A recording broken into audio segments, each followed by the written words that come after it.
Hi guys, Mayu from Mayu's Catch here. This is the first of my three-part series on the intricacies of fishing. Now you've seen me catch a lot of fish, but what equipment do you need to catch fish? And that is what this video is all about. Now some things are absolutely vital. Without those things, you're not going to be catching fish. Some things you could have, and some things are nice to have. And so I've ranked them in that order. This is going to show you my top 15 from what I think is the most important to things that just make your fishing life a lot easier. Now, this is just my opinion. Someone else would have something more important than something else. So, have a look and let me know if you agree. Number one on my list is the fishing hook. Because without the hook, you cannot get the fish. That's obviously if you're not fishing with a net or a spear or swimming faster than the fish and trying to catch them in the water. However, if you are fishing from the shore, you will most likely be using a hook. Now, as you can see, hooks come in a variety of different shapes and sizes. That is because different hooks have different purposes, and obviously depending on the size of the fish you're targeting, you might be going with a bigger hook or a smaller hook. Also, it's important to note that perhaps when you're starting fishing, you should use smaller hooks because even a small hook can catch a big fish, but it's highly unlikely that a big hook will catch a small fish. So you have a much higher chance of catching a fish if you start off with smaller hooks, then slowly work your way to bigger hooks as you know the different types of fish and the fish that you're targeting. And as you can see, we actually have some types of hooks that are already linked to a bait. Now, these ones in particular are for bass, so they already come with the hooks attached. Even though the bait is attached, the hook for me is still the most important piece of fishing equipment. And this hook actually is also used for bass as well. You would use this hook with a different bait for bass fishing. Now, with these other hooks here, if you were targeting carp, you would most likely use this hook over here. And then if you were targeting catfish, you would most likely use this hook or this hook or this hook. Actually, catfish just bite anything. And as you can see, the hooks are also different shapes. For example, this is called a circle hook, and that is because of this curve right here. With a circle hook, the benefit is that you do not have to set the hook. You may have heard in some of my earlier videos me talking about hook set and so on. Now, with a circle hook, you do not have to set the hook. As the fish takes the bite, the hook will set itself in the fish's mouth. You do not have to do something we call striking. Striking is when you pull the rod backwards quickly in an attempt to get the hook to set in the fish's mouth. With this hook, you would not have to do that. As the fish swims away with the hook will automatically set in the mouth of the fish. However, with the other hooks, you may have to set it. Now, this hook right here is called a bait holder. It's a J hook, but it's called a bait holder. Now, that is because of those two barbs at the back. So when you put your bait on, those barbs will help to hold your bait in place. And as you can see, bait holders also come in different sizes. So for example, this is a much smaller bait holder, but you can also see the barbs right at the back there. And I say fishing hooks are the most important because if you have the hook, you could just put a piece of thread or a rope that you think is very strong and you can still catch the fish. So you don't necessarily need professional fishing line. As long as you have the hook and you have something tied to the hook, you can actually already begin to fish.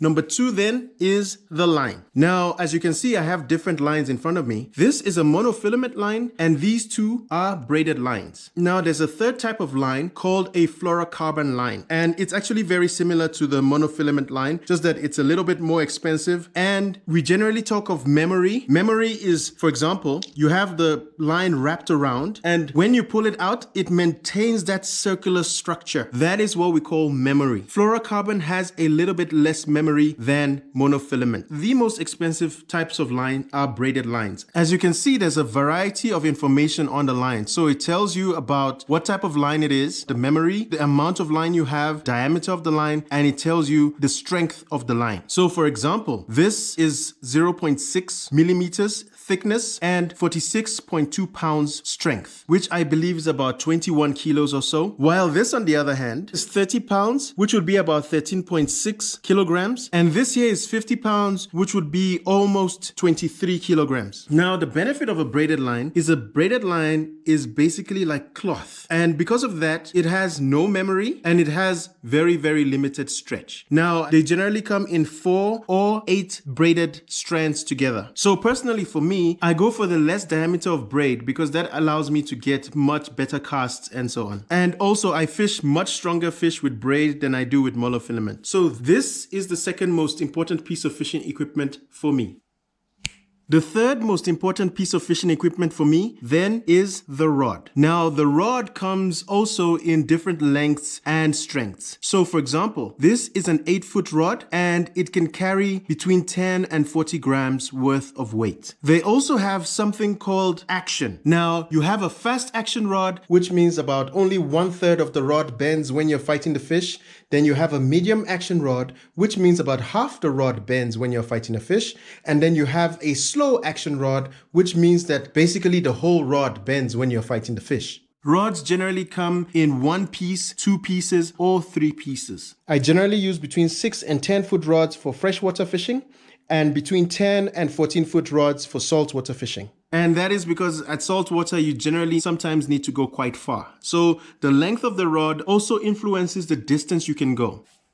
So the fourth most important piece of fishing equipment for me is the reel. Now, the reel is where you store your line. Depending on the diameter of your line, you'd be able to store more or less line. So that is one of the pieces of information that you find on the reel. It will tell you that at a certain diameter of line, you'd be able to store a certain amount of line. So for example, if it's 0.35 millimeters, you would be able to store 350 meters worth of line. And if it's 0.4, you'd be able to store less, which is 270. And if it's even thicker at 0.45, you'd be able to store even less of 210. For this reel, that information is presented in pounds and yards on top and in millimeters and meters below. Now, this is only coming in at 4 because once you have a hook, you have a line, and you have a stick or a rod, you could literally wrap that line around anything. But if you can, a reel will be a much better way to do it. And that is why it is at number 4.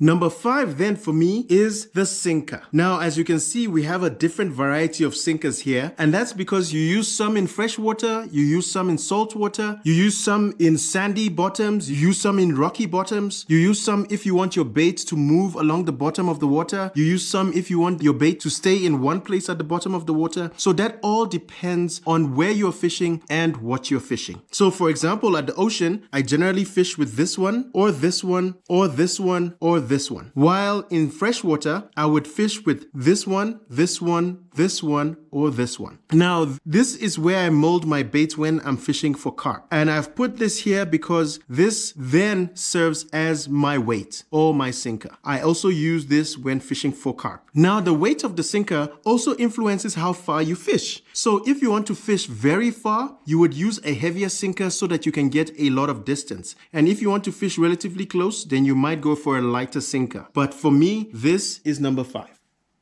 Number 6 then is something to cut your line. Now you will notice that I haven't said anything in particular, and that's because you could use nail clippers, you could use a pair of scissors. It's just something that helps you to be able to cut line quick because you wouldn't always be able to cut the line with your teeth. Nail clippers generally work very well for me, and if you've seen any of my videos, I generally have this strapped around my neck and it helps me for easier access. In tackle shops, you would find a little bit more specialized nail clippers like this one. It has pieces where you can hook your hook, it has a knife, etc., etc. So basically, the idea is just to have something to cut with.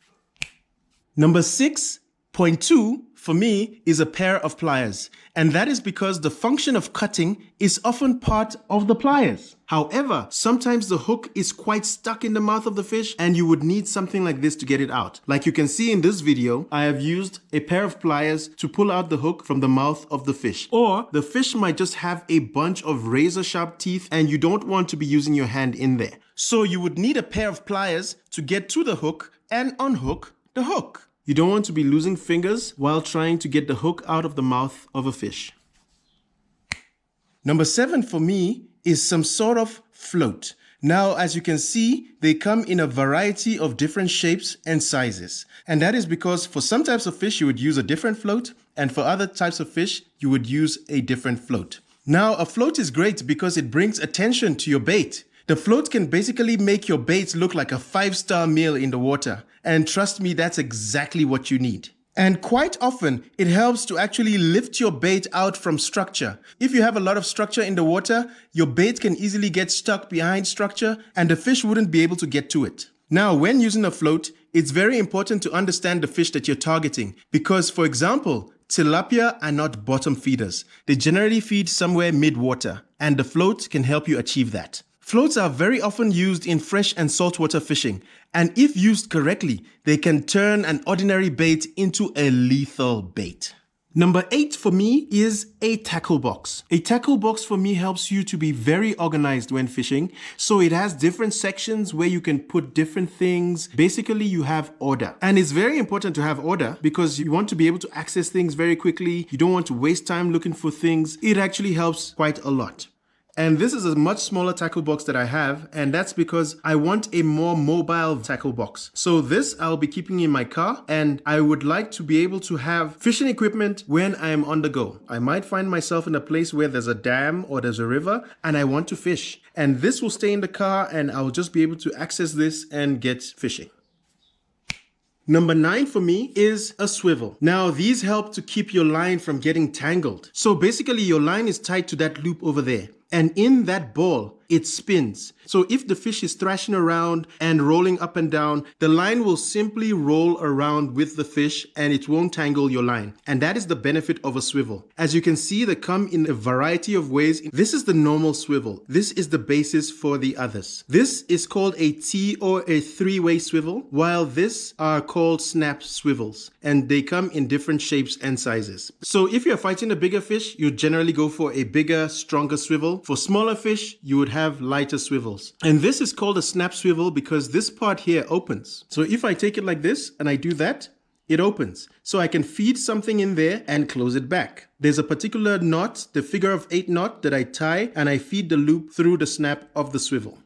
And number 10 for me is a rod holder. This just makes life a lot easier. You don't have to stand holding the rod the whole time or sit holding the rod the whole time. You can simply place your rod in a rod holder, relax, and wait for a bite. When the bite comes, trust me, you'll know it. And number 11 is a landing net. You may have seen me using a landing net in some of my videos. It just makes life a lot easier. So as the fish is approaching you, you can reach out with the net and bag it. So you don't necessarily have to drag the fish out onto the land. You can actually land it while it's still in the water. And that's why for me, this is an important piece of fishing equipment. Then number 12 is a keep net. You've actually seen this in some of my videos as well. It is very nice to keep the fish fresh. So even if you have fish that you're going to eat later and you catch them early in the day, you can just keep them alive until you're leaving. You don't have to take the fish out and put it somewhere else where it will most likely die before you want to leave. You can keep the fish alive the whole day. And obviously in competition settings where you'll have to release the fish after the competition is over, you keep the fish in the net. And then after you're done weighing the fish, you can then release them.